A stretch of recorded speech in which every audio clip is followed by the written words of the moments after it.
it's very difficult for me to represent a white player. It just is. Look around. There's very few. Paul was asked if white players who are American don't want a black agent and went on to say, quote, they'll never say that, but they don't.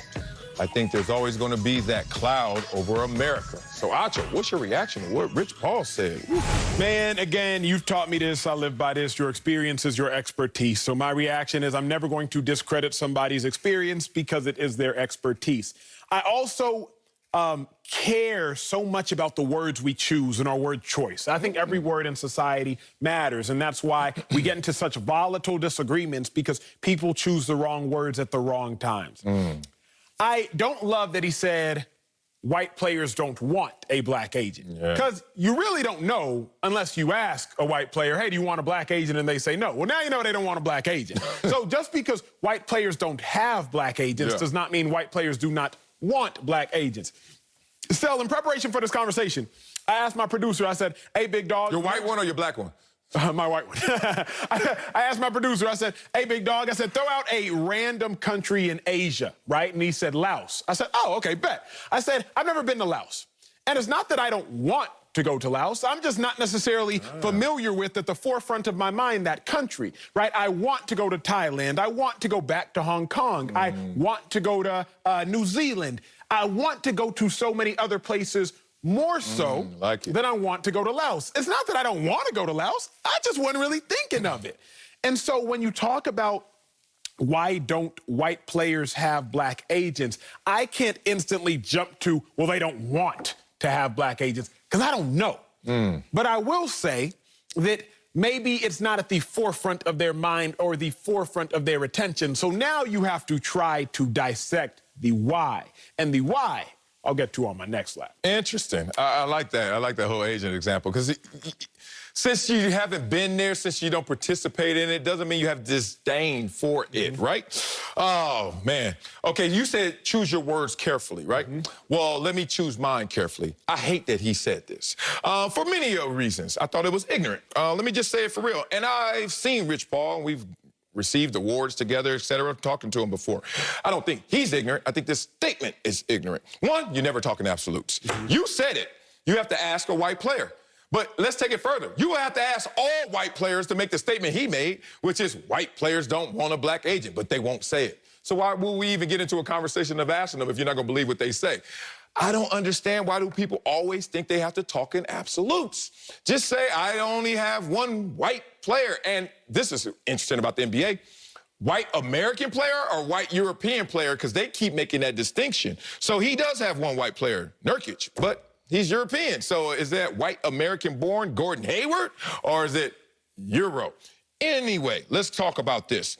I know for a fact that there's some black agents, want to see my group chat? Some facts that some black agents are saying none of us should speak for all of us. So why would a black agent want to now make that distinction, that line of demarcation between his transactions with black players and white players? Here's why I know I didn't like this. This is when it hit me.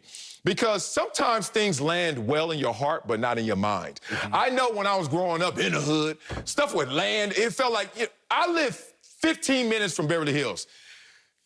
It felt 15 light years away in terms of experience, right? But it's right there, you know, make a left, make a right, and you're right there on Wilshire, right? But I never did it in my entire upbringing. But let me tell you why I didn't like this. Because when I see this and I hear this, this lands well with a certain population. It's pandering. It lands well. It's like, yeah, but the brothers looking out for me, but the white players, man, they ain't feeling me. They ain't tripping on me. And I say, well, my coach used to always say, when you're calling somebody out, names and numbers. Because, Rich Paul, you have LeBron James. What white players are you talking about? In terms of, like, first of all, the cream rises to the top. You got LeBron. You're going to only get the top players, correct?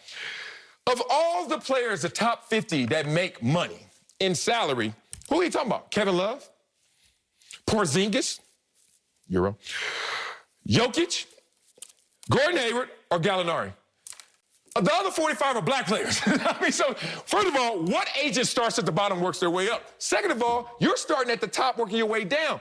There's only 5 players even in potential of names and numbers he can even be talking about. Have you had those guys on record and asked them why they didn't go with you? So on my next lap, let's talk about the hows and whys. But right now, just as a surface statement, It just didn't make sense. Yeah, I agree with you on the fact that you can't speak in absolutes. But now it's a matter of the whys. We know the what. The what is he says that white players don't want black agents. I disagree with the term of want because you don't know what they want and maybe a lack of exposed to. Yeah.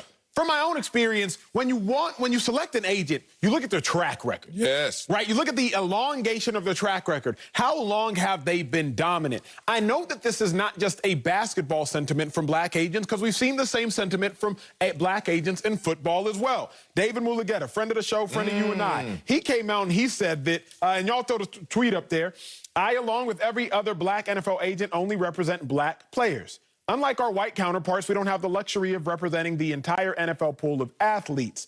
If it wasn't for black players, we wouldn't have the opportunities to be agents. Several other people co-signed following that. So I'm like, wait a second, this is actually going on amongst other black agents. So what is the why? When I came out and was picking an agent my junior year, David, who is right now the most dominant black agent in football, he was, I think, still in law school or only had Jamal Charles and Earl Thomas. David graduated from Texas undergrad, graduated from Nebraska Law School. He only had Jamal Charles and Earl Thomas. So when I'm looking at a track record, I'm like, oh, big dog, you haven't done anything yet as far as you got Jamal, you got Earl, but they hadn't gotten those huge deals, which David went on to negotiate. David now Forbes' top agent in the game.